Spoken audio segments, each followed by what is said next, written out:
ಬಹುನಿರೀಕ್ಷಿತ ಲೋಕಸಭಾ ಚುನಾವಣೆಗೆ election date announce ಇವತ್ತು ಮಧ್ಯಾಹ್ನ 3 ಗಂಟೆಗೆ ಆಗತ್ತೆ.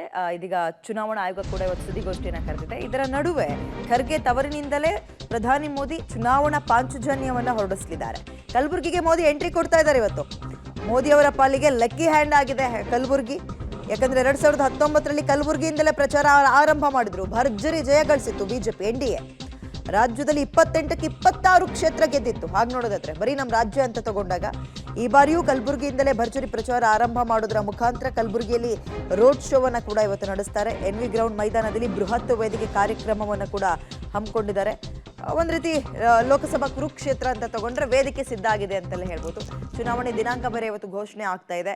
ಅದು ಆಯ್ಕೆ ಮಾಡ್ಕೊಂಡಿರುವಂಥದ್ದು ಕಲಬುರಗಿ. ಎಐಸಿಸಿ ಅಧ್ಯಕ್ಷರಾಗಿರುವ ಮಲ್ಲಿಕಾರ್ಜುನ್ ಖರ್ಗೆ ಅವರ ತವರಿನಿಂದಲೇ ಟಕ್ಕರ್ ಕೊಡೋಕೆ ಒಂದು ರೀತಿ ಸಿದ್ಧತೆಗಳು ಬಿಜೆಪಿ ಪಾಳ್ಯದಲ್ಲಿ ಆಗಿದೆ ಅಂತ ಹೇಳ್ಬೋದು. ಬಿಜೆಪಿ ಕಾರ್ಯಕರ್ತರು ಕೂಡ ಇದೊಂದು ರೀತಿ ಜೋಶ್ನ ಹುಮ್ಮಸ್ನ ಡಬಲ್ ಮಾಡುತ್ತೆ, ಅನುಮಾನವೇ ಇಲ್ಲ. ಇವತ್ತು ಮಧ್ಯಾಹ್ನ 1 ಗಂಟೆಗೆ ಸೇನಾ ಹೆಲಿಕಾಪ್ಟರ್ ಮುಖಾಂತರ DAR ಹೆಲಿಕಾಪ್ಟರ್ ಹೆಲಿಪ್ಯಾಡ್ಗೆ ಬರ್ತಾರೆ ಮೋದಿ ಅವರು. ಆ ಮೈದಾನದಿಂದ ಎನ್ವಿ ಮೈದಾನದವರೆಗೂ ಸುಮಾರು 1.5 ಕಿಲೋಮೀಟರ್ ತನಕ ರೋಡ್ ಶೋವನ್ನು ನಡೆಸ್ತಾರೆ. ಅದು ಹತ್ತತ್ರ 1/4 ಗಂಟೆ ಆಗ್ಬೋದು ಅಂತ ಹೇಳ್ತಾ ಇದ್ದಾರೆ. ಪ್ರಧಾನಮಂತ್ರಿ ನರೇಂದ್ರ ಮೋದಿಜಿಯವರು ಇವತ್ತು ಗುಲ್ಬರ್ಗ ನಗರಕ್ಕೆ ಬರ್ತಾ ಇದ್ದಾರೆ. ಗುಲ್ಬರ್ಗ ಮತ್ತು ಬೀದರ್ ಲೋಕಸಭಾ ಕ್ಷೇತ್ರದ ಚುನಾವಣಾ ಪ್ರಚಾರ ಬಹಿರಂಗ ಸಭೆಯವರು ಭಾಗವಹಿಸ್ತಾ ಇದ್ದಾರೆ. 2 ಗಂಟೆಗೆ ವೇದಿಕೆಗೆ ಆಗಮಿಸ್ತಾರೆ. ಸರಿಸುಮಾರು 2 ರಿಂದ 3 ಗಂಟೆ 1 ತಾಸು ಆ ಸಭೆ ಇರ್ತದೆ. 12 ಗಂಟೆದ ನಮ್ಮ ಬಹಿರಂಗ ಸಭೆ ಎಲ್ಲವೂ ಕೂಡ ಕಾರ್ಯಕ್ರಮ ಶುರುವಾಗಿರ್ತದೆ. ದೊಡ್ಡ ಸಂಖ್ಯೆಯಲ್ಲಿ ನಮ್ಮೆಲ್ಲರ ಕಾರ್ಯಕರ್ತರು, ಮೋದಿಜಿ ಅಭಿಮಾನಿಗಳು ಎಲ್ಲರೂ ಕೂಡ ಭಾಗವಹಿಸ್ತಾರೆ. 15 ನಿಮಿಷ ರೋಡ್ ಶೋನು ಕೂಡ ಇರ್ತದೆ. ಎಲ್ಲವೂ ಕೂಡ ನಮ್ಮೆಲ್ಲ ಪಕ್ಷದ ಮುಖಂಡರು ಎಲ್ಲವನ್ನೂ ಕೂಡ ಆಯೋಜನೆ ಮಾಡಿದ್ದಾರೆ. ಅಭೂತಪೂರ್ವವಾಗಿ ನಮ್ಮ ಕಾರ್ಯಕ್ರಮ ಯಶಸ್ವಿ ಆಗ್ತದೆ.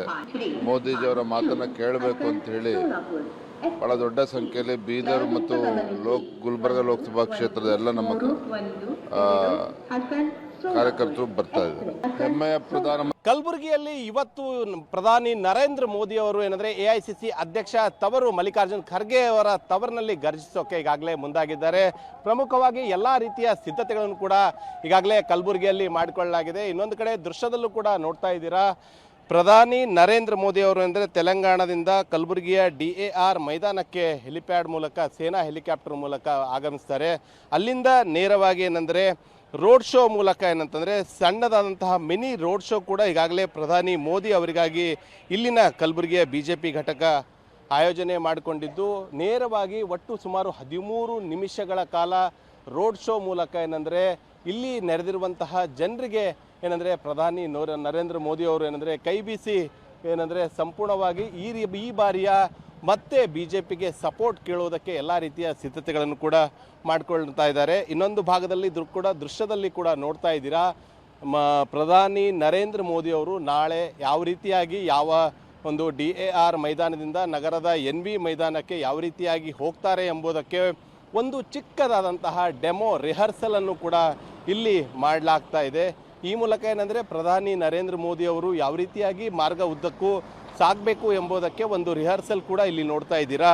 ಇದೇ ರಿಹರ್ಸಲ್ನಲ್ಲಿ ನಾಳೆ ಅಂದರೆ ಇವತ್ತು ಪ್ರಧಾನಿ ಮೋದಿಯವರು ಇಲ್ಲಿ ರೋಡ್ ಶೋ ಕೂಡ ಮಾಡ್ತಾ ಇದ್ದಾರೆ. ಈ ಕಡೆ ಭಾಗದಲ್ಲೂ ಕೂಡ ದೃಶ್ಯದಲ್ಲಿ ನೋಡ್ತಾ ಇದ್ದೀರಾ, ಸಂಪೂರ್ಣವಾಗಿ ಬ್ಯಾರಗೇಟ್ಗಳನ್ನು ಹಾಕಲಾಗಿದೆ. ಬ್ಯಾರಗೇಟ್ಗಳ ಮೂಲಕ ಏನಂದರೆ ಪ್ರಧಾನಿ ನರೇಂದ್ರ ಮೋದಿಯವರು ಅಂದರೆ ಇಲ್ಲಿ ನೆರೆದಿರುವಂತಹ ಜನರನ್ನು ಕೈ ಬೀಸಿ ಏನಂದರೆ ಈ ಬಾರಿಯೂ ಮತ್ತೆ BJPಗೆ ಸಪೋರ್ಟ್ ಮಾಡಬೇಕು ಅಂತ ಹೇಳಿ ಎಲ್ಲೋ ಒಂದು ಕಡೆ ಅಲ್ಲಿ ಜನರಿಗೆ ಕರೆ ಕೂಡ ಕೊಡ್ತಾ ಇದ್ದಾರೆ. ಇಲ್ಲಿಂದ ನೇರವಾಗಿ ಕಲಬುರಗಿಯ NV ಮೈದಾನಕ್ಕೆ ಹೋಗ್ತಾರೆ. ಅಲ್ಲಿ ಸುಮಾರು 1 ಲಕ್ಷಕ್ಕೂ ಹೆಚ್ಚು ಕಾರ್ಯಕರ್ತರನ್ನು ಈಗಾಗಲೇ ಜಮಾಯಿಸಲು BJP ಸಿದ್ಧತೆಗಳನ್ನು ಕೂಡ ಮಾಡಿಕೊಳ್ಳಲಾಗಿದ್ದು, ಅಲ್ಲಿ ಏನಂದರೆ ದೇಶದ ಜನರನ್ನು ಅದೇ ರೀತಿಯಾಗಿ ಕಲಬುರಗಿ, ಬೀದರ್ ಈ 2 ಲೋಕಸಭಾದ ಒಂದು ಕ್ಷೇತ್ರಗಳಲ್ಲೂ ಕೂಡ ಮತ್ತೆ ಕಮಲ ಅರಳಿಸೋಕೆ ಪ್ರಧಾನಿ ನರೇಂದ್ರ ಮೋದಿ ಅವರು ಕರೆ ಕೊಡಲಿದ್ದಾರೆ. ಕ್ಯಾಮ್ರಾ ಪರ್ಸನ್ ಮನೀಶ್ ಒಂದಿಗೆ ಪ್ರವೀಣ್ ರೆಡ್ಡಿ, ಪಬ್ಲಿಕ್ TV, ಕಲಬುರಗಿ.